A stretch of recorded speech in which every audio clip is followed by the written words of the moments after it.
Shalom jemaat Tuhan yang saya kasihi, dalam episode kali ini kita belajar satu topik firman Tuhan yang saya beri judul adalah awas ikutan jatuh.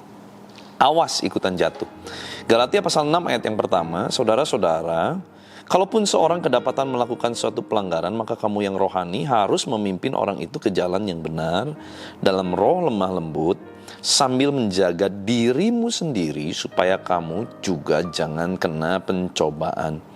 Saudara, jujur ya, kalau kita tahu ada orang salah, apalagi orang yang kita kenal, males sih buat kita ngingetin, apalagi orang itu udah mulai jauh dari Tuhan. Kenapa? Satu, belum tentu orangnya mau ditegur. Belum tentu orangnya mau terima waktu kita tegur. Mungkin dia berkata, emang siapa kamu? Emang kamu lebih rohani? Emang siapa kamu? Sok-sokan negur aku. Yang kedua, iya kalau orangnya nerima, kalau enggak berarti kan akan ada hubungan yang rusak. Orang-orang dengan tipe people oriented tentu akan lebih sulit untuk melakukan ini. Kenapa? Untuk negor, resikonya besar.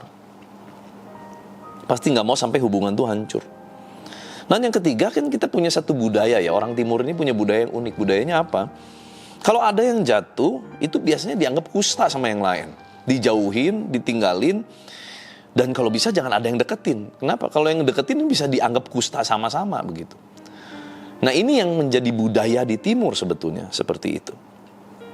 Nah, pasti kalau kita mau negor orang, ini pertimbangannya banyak, saudara ya. Tapi kalau dari ayat ini, mau nggak mau kita tuh harus punya tugas, yaitu nolong. Nolongnya dengan cara apa? Kita ngasih tahu.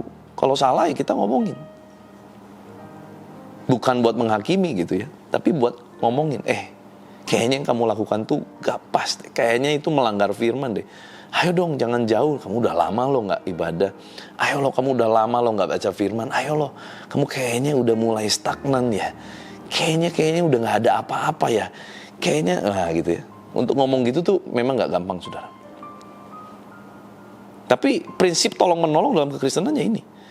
Tugas kita dipisahkan untuk supaya hidup kita bisa lebih rohani, betul ya? Tidak sama jadi dunia ini. Nah, saudara, apakah sebuah komunitas yang mendewasakan terjadi karena tiba-tiba? Tentu tidak. Pasti perlu proses, ada cara-cara. Tuhan punya rencana-rencana di dalamnya. Maka dari itu Tuhan yang telah memilih kita untuk menjadi lebih dewasa, kita wajib menolong yang rohaninya lebih lemah. Ada satu tugas dan tanggung jawab. Oh, jangan merasa yang penting saya lebih dewasa rohani, saya kan yang penting udah ngerti firman, oh saya tahu, saya hidup dalam kebenaran. Hati-hati. Kalau kita lihat orang jatuh, tapi kita biarkan, apakah itu yang disebut dengan menolong sesama? Apakah Tuhan akan oke dengan kita egois seperti itu? Tentu tidak. Tuhan mau justru kita saling tolong-menolong, tapi waktu kita menolong yang lebih lemah, jangan kita menghakiminya, jangan kita merasa diri lebih benar. Tetapi dengan roh lemah lembut, saudara, ya, memimpin orang itu ke jalan yang benar dalam roh lemah lembut. Nah,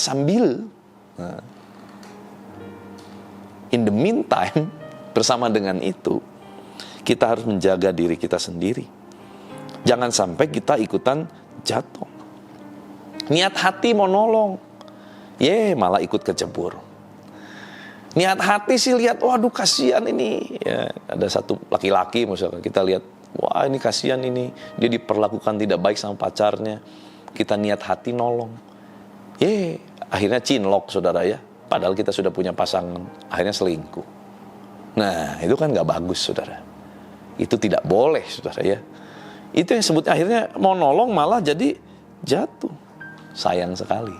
Betul ya, saudara ya. Jangan sampai itu terjadi.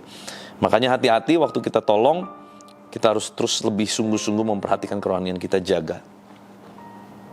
Kalau bisa hindari ya, namanya konseling lawan jenis, hindari. Jangan.